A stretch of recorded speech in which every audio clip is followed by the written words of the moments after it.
Gloire à Dieu. Je vous salue tous dans le nom de Jésus-Christ. Nous allons lire un passage très important. Et à partir de cela, donner quelques conseils au nom de Jésus-Christ.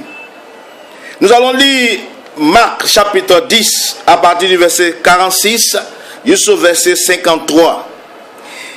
C'est Jésus et ses disciples. Ils arrivèrent à Jéricho.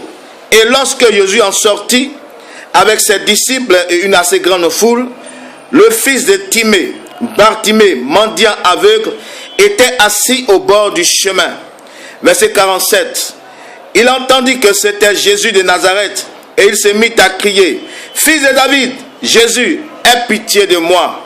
Verset 48. Plusieurs le reprenaient pour le faire taire, mais il cria beaucoup plus fort: Fils de David, aie pitié de moi. Verset 49. Jésus s'arrêta et dit: Appelez-le. Il appelait l'aveugle en lui disant: Prends courage, lève-toi, il t'appelle. Verset 50. L'aveugle jeta son manteau et se levant d'un bond vint vers Jésus. Verset 51. Jésus, prenant la parole, lui dit: Que veux-tu que je te fasse? Rabouni, lui répondit l'aveugle, que je recouvre la vue. Verset 52. Et Jésus lui dit: Va, ta foi t'a sauvé. Verset 53. Aussitôt il recouvra la vue et suivit Jésus dans le chemin. Gloire à Dieu. Quand nous lisons Actes des Apôtres, le chapitre 10, et c'est Pierre qui parle, au verset 38, il dit: Vous savez comment Dieu a oint du Saint-Esprit et de force Jésus de Nazareth, qui allait de lieu en lieu, faisant du bien et guérissant tous ceux qui étaient sous l'empire du diable, car Dieu était avec lui. Pierre dit aux Juifs: Vous savez comment Dieu a oint de force Jésus-Christ de Nazareth. Il dit: Vous savez pourquoi? Parce que c'est des faits vérifiables, c'est des choses palpables, ce ne sont donc pas des contes, ce ne sont pas des fables.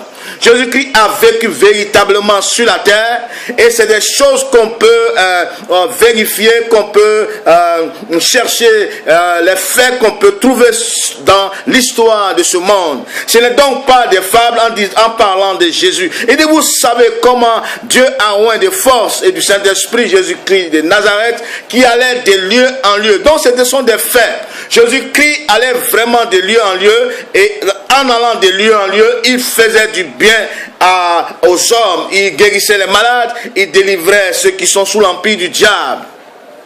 Et c'est dans ce cadre-là, en allant de lieu en lieu, qu'il est arrivé ici à Jéricho. Mais à Jéricho, ici, il va trouver quelqu'un dont nous allons parler. Il s'appelle Bartimée. Il est aveugle, mendiant. Il est fils de Timée.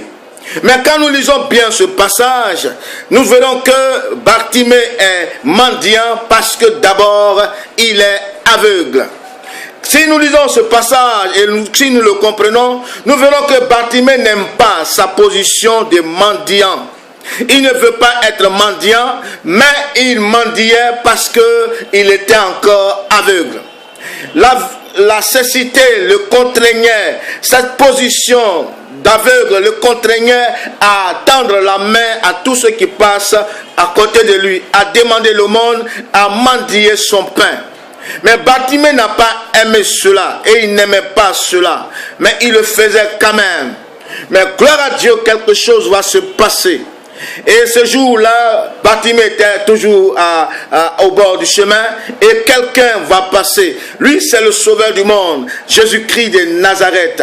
Celui qui va de lieu en lieu et qui fait du bien, qui délivre ceux qui sont sous l'empire du diable. Celui que Dieu a oint de force et du Saint-Esprit. Il va passer là et Bartimée va saisir cette occasion. Il va crier: Jésus, fils de David, aie pitié de moi. Jésus, fils de David, aie pitié de moi. Et c'est vrai, il y a eu des gens qui l'ont arrêté, mais il a crié de plus belle afin que le Seigneur entende sa voix. Et le Seigneur s'est arrêté et il a appelé. Mais voyez-vous ce que le Seigneur va lui demander au verset 51. Il a dit, Jésus prenant la parole lui dit: Que veux-tu que je te fasse? Le Seigneur lui demande: Que veux-tu que je te fasse? Il ne dit pas: Que veux-tu que je fasse? Mais il dit: Que veux-tu que je te fasse? Je fasse à toi, je fasse à ta vie. Que veux-tu que j'apporte à ta vie? Que veux-tu que je fasse de ta vie? Que veux-tu que je te fasse? Et c'est normal, Bartimée, il attendait cette occasion, il dit, Rabouni, que je recouvre la vue.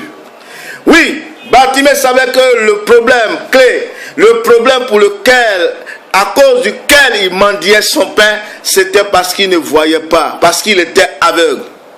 Voyez-vous, il y a des gens que la société, que ce monde, que la vie contraint à des situations qu'elles n'aiment pas.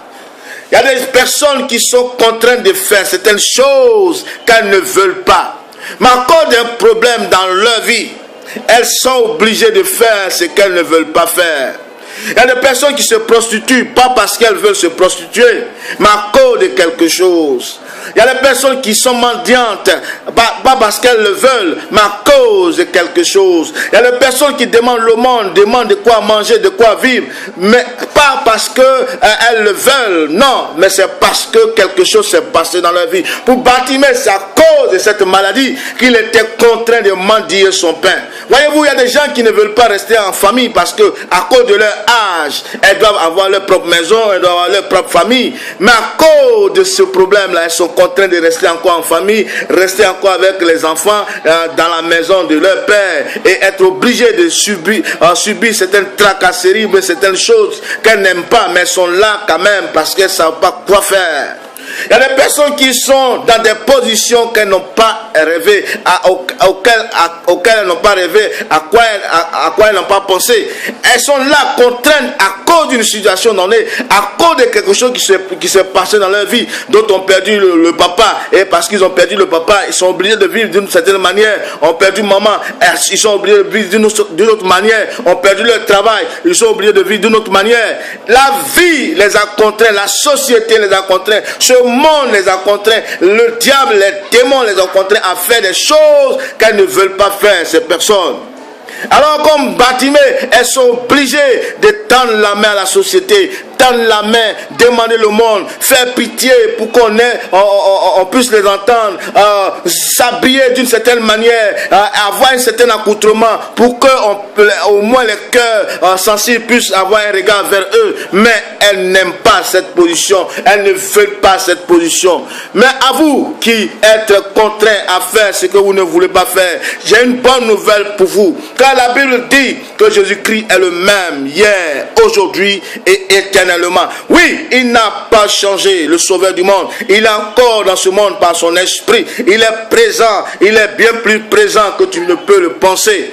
Alors aujourd'hui, je t'adresse cette parole.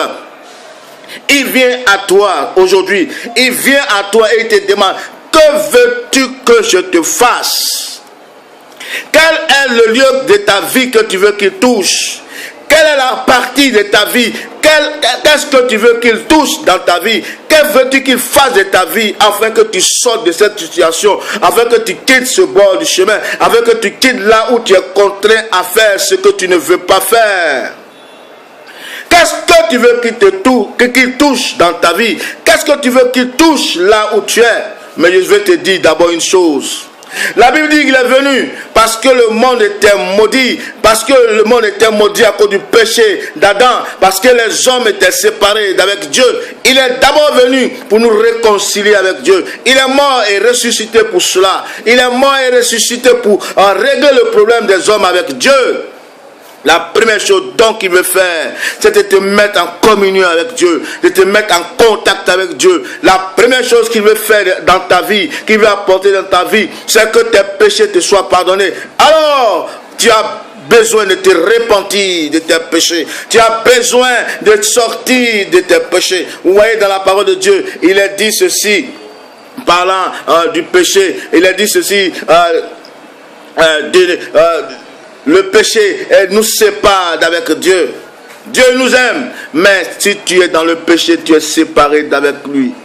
Alors aujourd'hui là, je t'appelle, monsieur, madame, jeune homme, jeune fille, frère, sœur, répands-toi de tes péchés.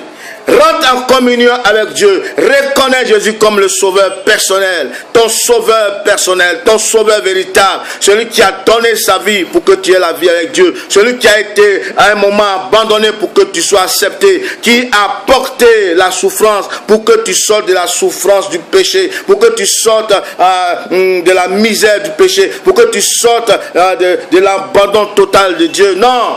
Il est mort pour régler ce problème. Viens à lui. Ensuite, il s'occupera des autres choses. Car il nous sauve d'abord en nous mettant en contact avec Dieu. Mais il nous aide aussi dans notre vie quotidienne. Il est capable de le faire aussi. Mais d'abord, viens à lui. Répands-toi. Et alors, il touchera à ta vie. Afin que tu quittes le bord du chemin. Là où les démons t'ont mis. Là où la société t'a mis. Là où le péché t'a mis. Là où la sorcellerie t'a mis. Il t'enlèvera là. Et il te fera marcher avec lui dans le chemin de la vérité, le chemin de la vie, le chemin du salut, le chemin de la sainteté. Viens à lui et tu seras sauvé. Sois béni. Amen.